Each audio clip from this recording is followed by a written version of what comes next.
Well, hey there everybody, welcome back to the Almost Daily Vlog. Happy Tuesday to you. Even though I'm recording this on a Monday, you're watching this on a Tuesday. I'm getting caught up here so we can make sure we get a vlog posted every single day this week. Because this week is a busy week and I want to make sure I keep this going. So, I'm in the car. And I'm in the car, not the truck. And I'm in the car because the truck needs some work done, and I'm actually on my way to pick up a part and then pick the kids up from school, and then tonight we're going to install that part. Might do a little vlogging around that part. Excuse me. But wanted to get on here and ask you a question. And don't read too far into this question because I don't mean it to be as harsh as it might sound. But the question is this: what is the stupidest thing you've ever done that is also the most preventable thing you've ever done? Okay? What is the stupidest thing you've ever done that was also the most preventable thing that you've ever done? Here's what's spawning the question. So, as you know, we were away last weekend for a ministry conference. We went to Amy's area Young Life Leaders Gathering. And it was a pretty great trip. It was a lot of fun to be at the camp. We got some great conversations. We got to talk about our ministry, our Capernaum ministry, and ministry to students with disability. It was awesome. But here's the thing.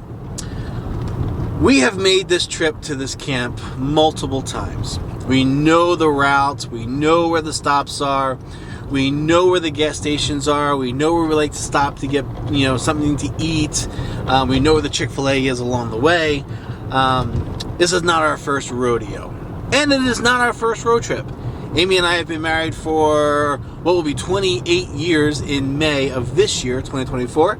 And we have made a ton of road trips to various places, various lengths of distance traveled.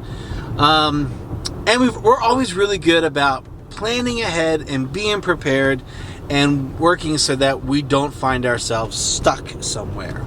If we know we're going on a really long distance trip, we'll make sure to have the vehicle checked out. We'll make sure to have the oil changed. We'll have all the fluids topped off. We'll have the air pressures, making sure they're all where they need to be. And we'll have somebody look at the vehicle, make sure it's all in good working order. That's for the really, really, really long trips. So we prepare ahead. But this trip, for whatever reason, we found ourselves stuck on the side of the highway. And we've never had this happen to us before. So the shorter part of the longer story is this. We decided we were going to rent a vehicle for this trip. We weren't going to use one of our own personal vehicles. We're trying to be a little more cautious on what we do with our vehicles as it's related to ministry, because we put a lot of wear and tear on our vehicles, and ministry use doesn't have to add to that.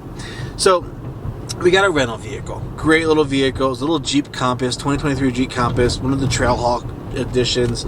Really a nice little vehicle. And we picked up from the rental company. They were like, okay, it's 5/8 full with fuel.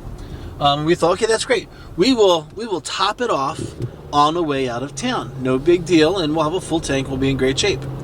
Well, we go to leave for the trip. We pull out of our garage, our driveway, our neighborhood. We have 2 stop signs that we have to pause for. But then for the rest of the trip, it's green lights and then highway. The vehicle doesn't stop. We're going. So we're on the highway and we're cruising. It's a beautiful day. The sun's out. There's not much traffic on the highway. It's early day, and we're just cruising. And we know that we're going to stop soon because on this trip we generally always stop in the same places. We make 2 stops before we arrive at camp. One is mostly a rest stop so that we can use the facilities. The other one is a rest stop and we get gas. Same trip, same stops. We do it all the time. Well, for some reason, we had no need to stop for the first stop. We didn't need facilities. So we just kept on cruising and didn't think anything about it. we're driving and driving and driving, and everything's going well. And I started thinking, we're going pretty good. We're probably going to need to stop and get some gas soon. And so I looked down at the meter, and it's getting lower and lower. But, these newer vehicles have these estimated mileage and fuel numbers, or whatever they're called. And these are great tools. You can push the button, you can see approximately how many miles you can go before you're out of gas. And so we pushed the button, and the meter gave us a reading. We're pretty good. We know we're coming up on our next interchange, moving from one highway to the next, and this is approaching generally our second stop, where we get fuel and use the facilities. And Amy and I were talking, and we're like, okay, yeah, we're going to need to use the facilities, and so we'll definitely stop, and we'll do that. We'll stretch our legs, and we'll get some fuel. Okay, that was the plan. So we come up to the interchange, and I said, let me check the mileage here, because I know we're getting pretty close. Let's make sure that we've got enough gas to get us to where we need to get to. So from the interchange to the gas station that we generally stop at, it is a little over 25 miles, 25.8 or 25.3 or something like that. Okay? Easy. When I checked our estimated mileage with the fuel, it said 37 miles. Now, I'm not great at math, but 25 is less than 37 with a few miles to spare. And so I'm thinking, okay, we can do this. Shouldn't be a problem. So we take the interchange, we switch highways, and now we are 25 miles from where we need to stop to refuel, stretch our legs, and use the bathroom. Shortly after getting off the one highway, getting on the second highway, the warning light comes on that we are low for fuel. That's okay. We know that. We're below 40 miles to empty, and we've got 37, and we're going to make it in 25. We can do this. Well, we cruise along, and I'm watching, and all of a sudden the number starts dropping. Not dropping by the mile, but just dropping. Next thing I know, there is no number, and that little red arrow is now hovering desperately on the E. And I thought, now that's interesting. We had approximately 37 to 40 miles of gas still left in the vehicle. We only have to go 25. Now I don't know what we have left in the tank, but if it's accurate, or even a strong estimate, we should be okay. And so we cruise on, and we cruise on, and we cruise on, and we come to 4.4 miles from our destination, a Sheetz gas station with restrooms and snacks. 4.4 miles away, and we find ourselves stuck on the side of the highway. No gas.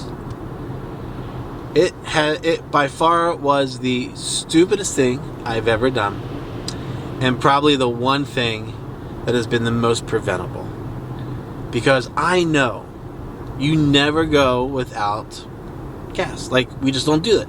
All the trips we've ever made, we've never found ourselves in a place where we have run out of gas. We always work to time things so that when we get to a certain place in our fuel gauge, we are stopping and we are refilling. This time, however, we didn't. Well, I've never run out of gas, and I've often wondered what happens to the car when it runs out of gas. Well, now I know. It literally shuts down, and you coast until you're not coasting anymore, and your car is dead, stuck on the side of the highway. There are so many lessons in this, and we had quite an experience. You need to go read the blog. We shared all of this in greater detail on our blog yesterday on our blog site, because the ending was unexpected. And if there was ever a cool God thing, then this trip left us with a really cool God thing. So let me leave you there, kind of like the whole Paul Harvey's story time, like when he would tell you the story. I'm going to say for the rest of the story, you need to go and read the blog. So, down in the description, there is a link. Click on that link. Read the cool thing that God taught us while we were stuck on the side of the road. And in the comments, leave what is the dumbest thing you've ever done that has also been one of the most preventable things you've ever done. I'd love to hear what you guys have done. So share that below. Go read the blog. And yeah, you're always learning. Always learning. Alright guys, that's going to do it. Thanks for stopping by the Almost Daily Vlog here at Life in the Higham House. I will see you next time. We're out.